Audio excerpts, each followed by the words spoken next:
ಎಲ್ಲರೂ ಹೇಗಿದ್ದೀರಾ? ಬನ್ನಿ, ಇವತ್ತು ಸಿಂಪಲ್ಲಾಗಿ ತಟ್ಟೆ ಇಡ್ಲಿ, ಕೆಂಪು ಚಟ್ನಿ ಹಾಕಿ ಹೆಸರುಬೇಳೆ ಸಾಂಬಾರು ಮಾಡೋದು ಹೇಗೆ ಅಂತ ನೋಡೋಣ. ತುಂಬ ಸಿಂಪಲ್ಲಾಗಿ ಟೇಸ್ಟಿಯಾಗಿ ಚೆನ್ನಾಗಿರುತ್ತೆ. ಒಂದ್ಸಲ ಟ್ರೈ ಮಾಡಿ, ಬೇಗ ಆಗುತ್ತೆ. ಬನ್ನಿ, ಅದಕ್ಕೆ ಏನೇನು ಬೇಕು ಅಂತ ನೋಡೋಣ.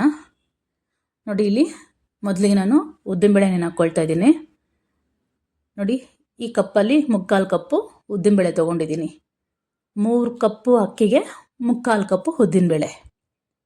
ನೋಡಿ, ಈ ಕಪ್ಪಲ್ಲಿ ನೀವು ಯಾವ ಕಪ್ಪಲ್ಲಿ ಬೇಕಾದ್ರೂ ಹಾಕೋದು, ಗ್ಲಾಸಲ್ಲಿ ಬೇಕಾದ್ರೂ ಹಾಕೋದು, ಬಟ್ಲಲ್ಲಿ ಬೇಕಾದ್ರೂ ಹಾಕೋ. ಒಟ್ಟಲ್ಲಿ ಮೆಜರ್ಮೆಂಟ್ ಬಂದು 3 ಕಪ್ ಅಕ್ಕಿಗೆ 3/4 ಕಪ್ ಉದ್ದಿನಬೇಳೆ, ಅರ್ಧಕ್ಕಿಂತ ಹೆಚ್ಚಾಗಿ ಗಟ್ಟಿ ಅವಲಕ್ಕಿ. ನೋಡಿ, ಅರ್ಧಕ್ಕಿಂತ ಸ್ವಲ್ಪ ಜಾಸ್ತಿ ಇದೆ ಅಷ್ಟೇ ಗಟ್ಟಿ ಅವಲಕ್ಕಿ. ಸೇಮ್ ಕಪ್ಪಲ್ಲಿ ತೊಗೋಬೇಕು. ನೋಡಿ, ಇಲ್ಲಿ ನಾನು ಇಡ್ಲಿ ಅಕ್ಕಿ ತೊಗೊಂಡಿದ್ದೀನಿ.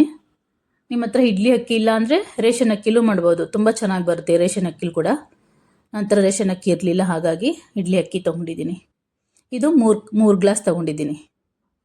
ಸೇಮ್ ಕಪ್ಪಲ್ಲಿ 3 ಕಪ್ಪು. ಬನ್ನಿ, ಇದೆಲ್ಲ ನೀಟಾಗಿ ಒಂದು 5-6 ಸಲ ನೀಟಾಗಿ ತೊಳ್ಕೊಬೇಕಾಗುತ್ತೆ. ಹೆಸರು ಬೇಳೆ ಏನಂತಾರೆ, ಗಟ್ಟಿ ಅವಲಕ್ಕಿಲಿ ತುಂಬಾ ಗಲೀಜಿರುತ್ತೆ, ಅದು ತುಂಬ ನೀಟಾಗಿ ತೊಳ್ಕೊಬೇಕು. ನೋಡಿ, ಇದೆಲ್ಲ ನೀಟಾಗಿ ಒಂದು 5-6 ಸಲ ತೊಳ್ಕೊಂಬಂದಿದ್ದೀನಿ. ಇದೊಂದು 5-6 ಅವರ್ ನೆನಿಬೇಕು ನೀಟಾಗಿ. ಬನ್ನಿ, ನೋಡಿ, ನೀಟಾಗಿ ತೊಳಿಬೇಕು, ಹಾಗೆ ಕಲರ್ ಇಡ್ಲಿ ಚೆನ್ನಾಗಿ ಬರುತ್ತೆ. ಈಗ ಇದೊಂದು 5-6 ಅವರ್ ನೆನಿಲಿ, ಮುಚ್ಚಿಟ್ಬಿಡೋಣ. ಕಂಪಲ್ಸರಿ 5 ಅವರ್ ನೆನಿಲೇಬೇಕು. ಬನ್ನಿ, ಸಂಜೆ ರುಬ್ಬೋಣ.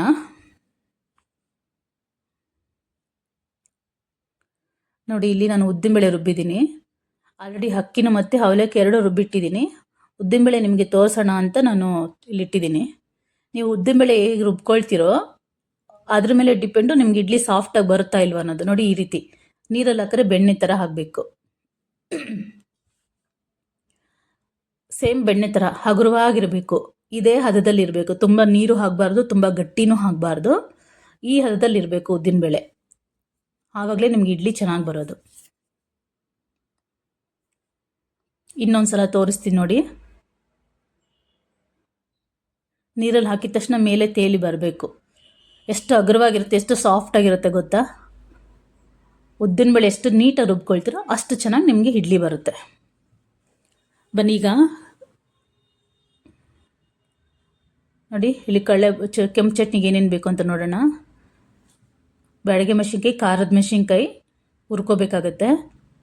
ಹಾಗೆ ಪುದೀನ ಸೊಪ್ಪು ಹುರ್ಕೊಂಡು ಇನ್ನೆಲ್ಲವೂ ಹಾಗೆ ಹಸಿದು ಹಾಕ್ಕೊಂಡು ರುಬ್ಕೊಂಬಿಡೋದು, ತುಂಬ ಈಸಿಯಾಗಿ. ನೋಡಿ, ಹಾಗೆ ಚಟ್ನಿಗೆ ಒಗ್ಗರಣೆ ಮಾಡ್ಕೊಳ್ಳೋಣ. ಬನ್ನಿ, ಈಗ ರುಬ್ಬೋಣ. ನೋಡಿ, ಕಡಲೆಪಪ್ಪು, ಕಾಯಿ ತುರಿ, ಈ ಶುಂಠಿ, ಬೆಳ್ಳುಳ್ಳಿ, ಮೆಣಸಿನ್ಕಾಯಿ, ಪುದೀನ ಸೊಪ್ಪು, ಉಪ್ಪು ಎಲ್ಲ ಹಾಕ್ಕೊಂಡು ನೀಟಾಗಿ ರುಬ್ಕೊಂಡು ನುಣ್ಣು ರುಬ್ಕೋಬೇಕಾಗುತ್ತೆ. ನೋಡಿ, ಈಗ ಇದು ಆಗಿದೆ. ಹಾಗೆ ಇದಕ್ಕೆ ಸ್ವಲ್ಪ ಒಗ್ಗರಣೆ ಕೊಟ್ಬಿಟ್ರೆ ಚಟ್ನಿ ರೆಡಿ. ಬನ್ನಿ, ಈಗ ಇಡ್ಲಿ ಮಾಡೋದು ಹೇಗೆ ಅಂತ ನೋಡೋಣ. ಆಲ್ರೆಡಿ ಪ್ಲೇಟಿಗೆ ಎಣ್ಣೆ ಹಾಕಿಟ್ಟಿದ್ದೀನಿ. ನೋಡಿ, ಒಂದೊಂದೇ ಹಾಕ್ಕೊಳ್ಳೋಣ. ಸ್ಟವ್ ಮೇಲೆ ಆಲ್ರೆಡಿ ನಾನು ಕುಕ್ಕರ್ ಇಟ್ಟು ನೀರು ಕಾಯಕ್ಕೆ ಇಟ್ಟಿದ್ದೀನಿ.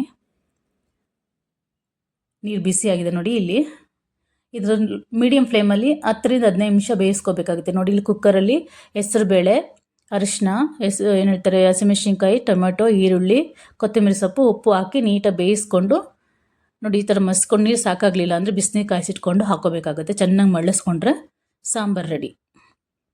ತುಂಬ ಈಸಿಯಾಗಿ ಬೇಗ ಆಗುತ್ತೆ. ಅರ್ಧ ಗಂಟೆಲಿ 3 ಚಟ್ನಿ, ಸಾಂಬಾರು, ಇಡ್ಲಿ 3 ಮುಗಿಯುತ್ತೆ. ಅರ್ಧ ಗಂಟೆ ಸಾಕು. ಒಂದು ಸಲ ಟ್ರೈ ಮಾಡಿ ಮನೇಲಿ, ಹೇಗಿದೆ ಅಂತ ಹೇಳಿ. ಬಾಯ್.